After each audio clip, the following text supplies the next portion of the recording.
And welcome back to IGN's Live Wire. For this segment, we'll be taking a look at one of the year's big sequels, Ubisoft Montreal's Far Cry 2. Creative director Clint Hawking is here to show off some gunplay, open-world action, and hopefully some explosions in one of this year's more exciting shooters. Jason, want to start things off? Certainly. Welcome to Clint and Jonathan Morin, the lead level designer. He's going to be driving the demo today. That's right. But let's go ahead and get this started. I've played through this demo a couple times already, and it's really exciting, but let's show the people. Yeah, for sure. So Clint, real quick, give the people, Far Cry 2, give us the quick description of it. So the quick description, we wanted to really recapture what was core of Far Cry 1, which was going somewhere you've never been before in a game, somewhere incredibly beautiful. So we decided to take the player to Africa and really give him that same open experience where you can play the game the way you want to play it. You've been sent here to Africa with one mission, and that's to hunt down and kill the Jackal, who's an arms dealer who's selling guns to both sides in this conflict. And beyond that, the way you play that game, the approach that you take to the missions, to how you do it, where you go, how you fight, that's all completely up to you.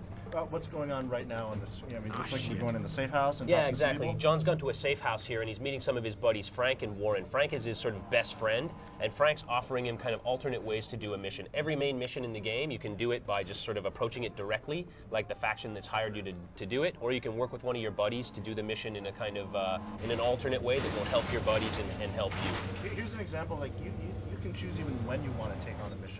Absolutely, you can do it midday, or you can do it midnight. Yeah, absolutely. Yeah, exactly. We want the player to be able to play the game the way he wants, and that means if he wants to do the mission at night, stealth with a dart rifle and a silent pistol, that's totally up to him. If he wants to go in, John's got a fully automatic shotgun here, a flamethrower, a grenade launcher, or a MAC-10, something like that, I'm not sure. Yeah. He's just going to go in guns blazing and create some real mayhem for us. I think he decided to skip the car, and he's going off on foot here. Yeah, he's going to go on foot. The game world's 50 square kilometers, right? So you can go anywhere you want in 50 square kilometers at any time, no loading.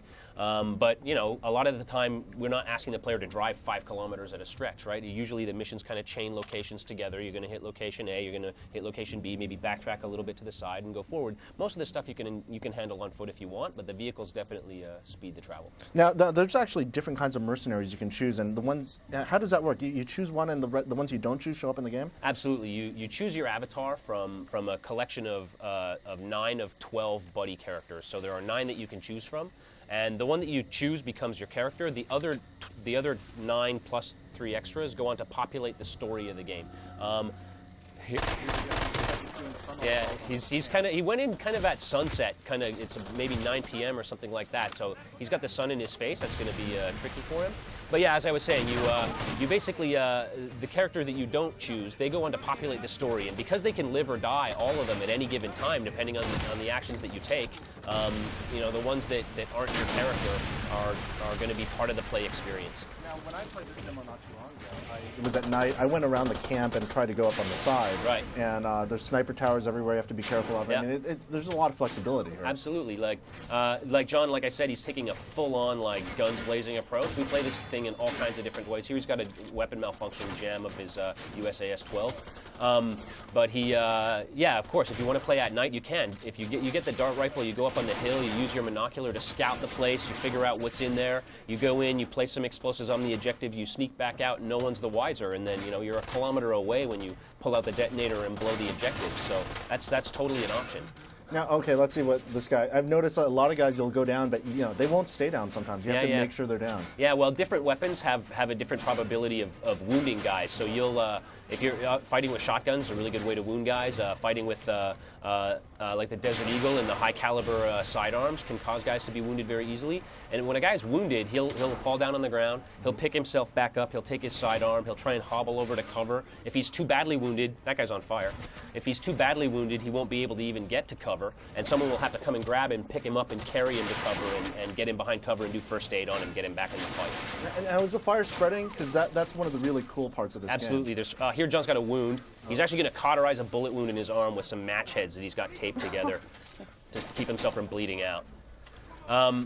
Sorry, what was your question? Yeah, the fire propagation. Yeah, fire propagation is obviously a super important feature. It wouldn't be Africa if you didn't have big grass fires, fire spreading through the savannah and stuff like that. So we wanted to really model that. All of our vegetation, our trees, our grass, all of it is completely dynamic, and that means that wounded again. Bullet in the ankle. Wow. So there's only about 8 of those animations integrated into this version of the game, but in the final game, I think we're at 50 or something, or 52 in the final version. There he goes. And you were telling me the shoulder Yeah, sometimes, dislodging is and pretty yeah, the interesting. wounds are based on how you take the damage. So if you're getting shot, which is very common, about 2/3 of the animations are extracting bullets from your arms, from your legs, from your stomach, from your jaw, like stuff like that. And then some of them are for impacts, like if you get hit by a vehicle, fall off a cliff, you'll have to like dislocate or relocate a dislocated elbow or shoulder or something like that. Some of them are if you're on fire. So it looks like you just blew up a water pipe. Now, what does this do to the environment? So yeah, in this particular mission, there's actually one of the factions has been pumping fresh water out of the lake, and they've been selling it to a neighboring country in exchange for arms and munitions, right? That's sort of how they fight. They pump out natural resources in order to arm themselves. In this particular mission, when you destroy that water pipeline to disrupt that source of income for one of the factions, the river that's underneath here actually floods. So the pipeline explodes, all the water gets poured back into the environment, and the river itself floods over the course of several hours of the game. For the purposes of the demo, we had the river flooded just so we could keep things moving along more quickly. And it's more than that, actually. There's a location in this map that's a diamond mine. And that diamond mine, most diamond mines are actually sort of half flooded, waist deep kind of water. You extract the diamonds out of the mud in the riverbed. But that diamond mine is actually dried up, and that diamond mine itself floods. And that's a main location that you can fight in either before that location floods or after the location floods. And of course, all the physics objects, all the barrels and stuff like that are all floating. You can swim around underneath all of the structures and stuff that you were fighting in before. So it changes the whole environment of the game pretty drastically. We're in the boat. Well, we talked about the vehicles like the cars and the trucks, but there's also a hang glider. I mean, what other vehicles are there? There's, I lose track. We don't have hundreds of vehicles. I think we have 9. There's 5 or 6 different vehicles, including a Jeep Liberty, a Jeep Wrangler. There's a Rover with a mounted weapon package on it. There's this swamp buggy that you've seen, hang glider, a fishing boat. Actually, John's going to take this camp. We'll show you a really good use of fire here. John's out behind this camp. It's kind of a fuel depot of some kind. He's going to use his flamethrower in the grass. Rather than trying to burn guys, he's going to get this fire into the grass, and it's going to start propagating in the direction of the wind. It's going to get into trees. Throw some Molotovs in for good measure, why not? And this can set off secondary explosions. Of course, yeah. If there's like I said, there's a lot of fuel being stored in this particular camp. There's a place in there for vehicles to refuel their fuel tanks. There's Molotov cocktails and other fuel stored in there, as well as like propane tanks and stuff like that. Once that stuff gets into the grass and gets into the fuel stores, you're going to start seeing series of secondary explosions. It'll get into the structures. It'll get really those are the explosions she was asking for. You're going to start seeing it all over the place. Are you trying to block off their escape route? Yeah, well, these guys, they haven't even detected it. Okay, they've detected him now. But I mean, their first response is like, oh my God, there's a fire over there. What are we going to do? And they run over to see it, and then they realize it's an out-of-control fire, and it starts to get problematic. So you can jack that vehicle right now Absolutely. and get away, Yeah. or else you can stick around. You've clean them out. Yeah, I mean, this is just a place where you might want to go to steal a truck. I mean, John got in a little impromptu, improvisational fight here using fire to his advantage, just all for the purpose of getting a vehicle and carrying on with his mission. Are they chasing? Oh. They may or may not chase. Keep in mind, the other vehicle in that camp was completely engulfed in flames, so I don't know whether they're going to try and take that one. That's one way to keep them from pursuing you. Absolutely. Well, guys, we actually have some reader questions for you, so we're going to launch Perfect. into those. Soul Raptor, which is of course written with numbers, wants to know any idea what system requirements PC owners might need?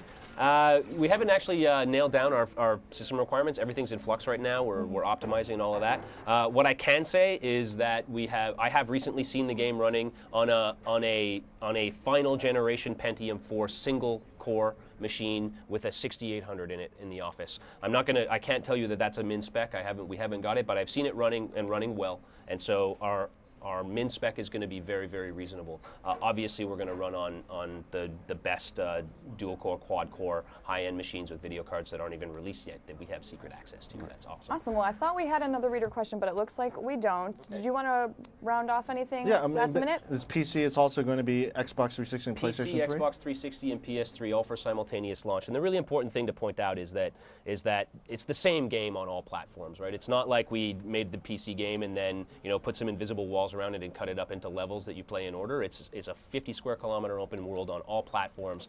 I mean, this is the 360 version you're looking at right here. You can tell it looks as good as any high-end PC game on the market right now. Our engineers have done a really, really impressive job of getting this thing to come together for us. Awesome, guys. Thanks so much. It looks really good. I know I've been following this for quite a while.